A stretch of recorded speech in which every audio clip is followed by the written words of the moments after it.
Advancing with watercolor. Today we're going to look more closely at tonal values, which we discussed at length last week, and we're going to do some interpretations, some improvisations with one motif, varying the tonal values to get a different mood, a different representation.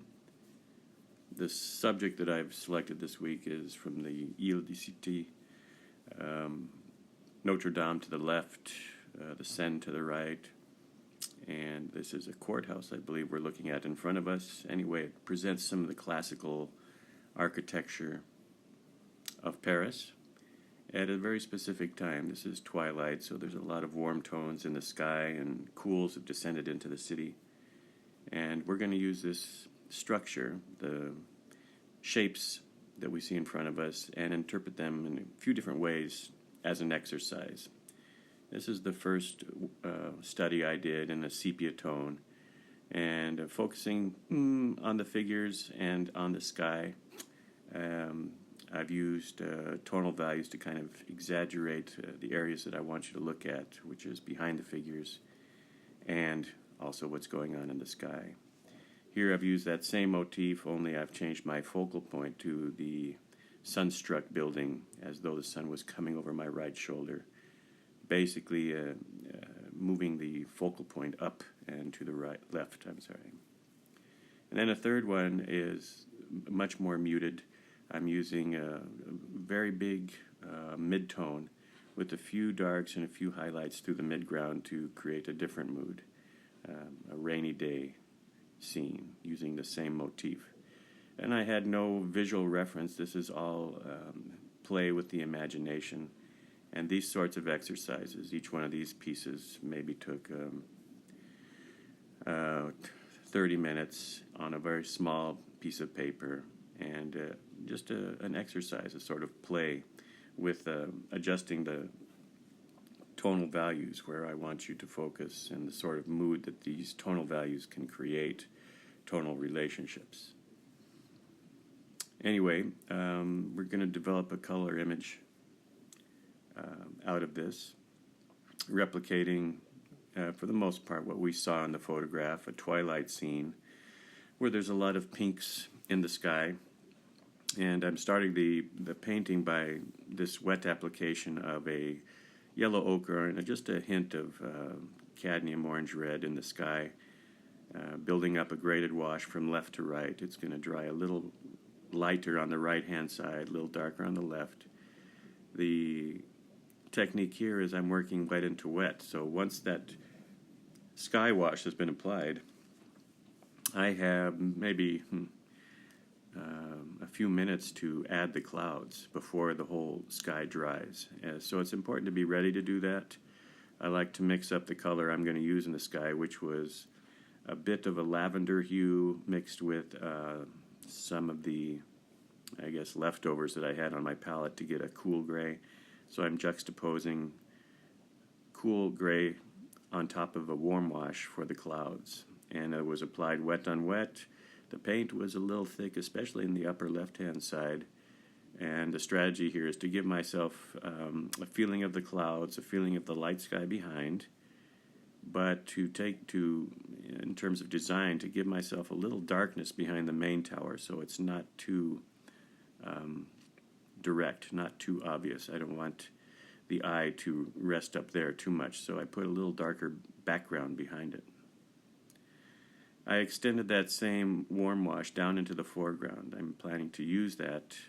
You see the pink wash below the horizon. I'm planning to use that as an underpainting and to reveal some of it in places, let some of it appear in places, as though the pink light from the sky is kind of reflecting off of upward-facing surfaces. And that wash was allowed to dry, and then, as you see now, I'm working with a very dry brush into the architecture.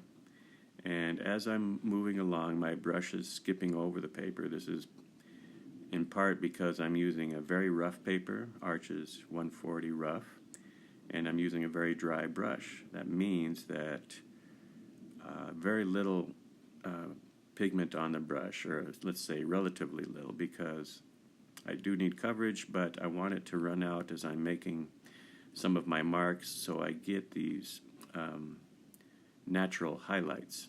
And the highlights are, in part they're planned, but in part they're improvised. If one appears and I like how it looks, I leave it. Sometimes I try to generate these highlights, these skips on the paper, by moving the brush a little faster, or by making a mark when I know the brush is very, very dry. And I work with gray tones, going from cool gray to warm gray. These are mixed on the palette, not on the paper, and applied with a dry brush. So you can see the variance, a darker, cooler gray against a lighter, warmer gray, but very close in tonality. There's not a big difference, and you'll notice that more as it dries between the darkness of the two colors. All that's really changing is the color temperature. I'd like to be able to share exactly what ratio of color I'm using to create that gray, but honestly, I don't know. In any case, I think for you, the important part is the warmth or the coolness of the gray. And I'm finishing this section in one go so that I can move on to the lower section. I'm creating, if you're not sure what it is I'm painting the architecture first, and then trees in front to help push it back, and also to give me a strong dark against the cars that will be in the foreground. Into the towers. These towers are, I think they're much older than the courthouse that was just painted, and these towers really look beautiful against the sky when we create them with little gaps for the windows or tower pillars, and see the sky through them. It's striking, and the sky gains more value. It gains more beauty by juxtaposing these sorts of strong, sharp marks against the sky. And in truth, this is a big part of the reason that I'm wanted to do this painting, is because of the sky. The sky at this time of day is always wonderful. The way the light is changing and moving, and the subtleties that come out in the city when the low light is present. Moving on to the bridge itself, using some of the same mixture. The colors that I'm using are the same that are in the sky. I'm using a warm hue made from either burnt sienna or a little bit of yellow ochre, but a lot of the lavender color, a lot of the bluer mix into the foreground and into the towers and the buildings. And as you see, I'm creating, again, a lot of dry brush. This is a technique that I like to use because it gives a little bit of a sparkle to surfaces, and it's just creates a little bit of animation as well. What I mean by that is it seems to be shimmering or even moving, or the light appears to be dancing on the surface, and I really enjoy that when I see it in paintings. Another reason to use this painting is because it presents a pretty simple tonal pattern. We talked a bit about this last week, where we can use, there's a number of tonal value patterns. The same as there are compositional stems, there's tonal value patterns. Some of those include a light inside a large dark, a dark inside a large light, and so forth. What I'm using here is a large dark that's kind of showing off the edge of the sky as it meets the buildings, and the sort of luminosity in the sky. So all these tones in the lower section are very similar, and from a distance they merge, and they create more attention, more draw to the upper part of the painting, which is what I desire for this particular work.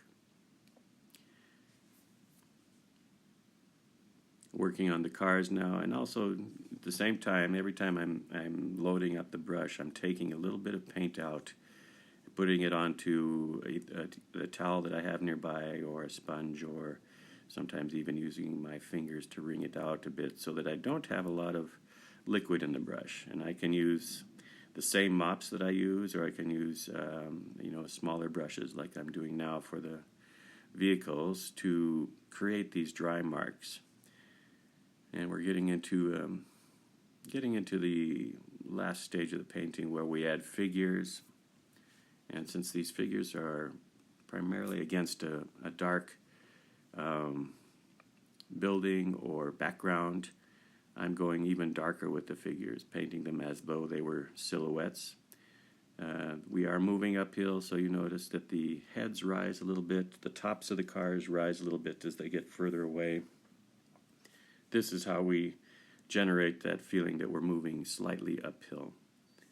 And joining some figures, leaving others sort of unattached, and this helps to isolate a figure, possibly make it more of a focal point, or more of a little more obvious. And I'll try to unify these darks. You see there's a dark through the tree, touching on the darks of the figures. These darks will extend upward as well in terms of public lighting, some of the light fixtures that we see along the road or on top of the bridge itself. And all these passages are done with a sort of a dry brush. So I try to get the marks to register but not necessarily connect. I find that one way to create an interesting vertical, these verticals can be very difficult to get them straight, to get them looking sharp and exciting, is to let the stroke taper. In other words, I'll go strong where I begin the stroke, and I'll slightly lift the brush as I'm coming down, and then when it stops again, I'm adding sort of like an exclamation point, strong to soft to strong again. This sort of tapering of the stroke, I believe, makes it look more, again, painterly, even animated sometimes, and certainly as though it's within an atmosphere. It's not cut and pasted down onto the page. There's a quality of air that's created by lifting the stroke. I don't know how else to really say that. The final stage is to add a few touches of opaque pigment. I like to use this Jaune Brilliant, which is a pigment by Holbein. It matches the color of the sky exactly. There's just a little bit of warmth to it.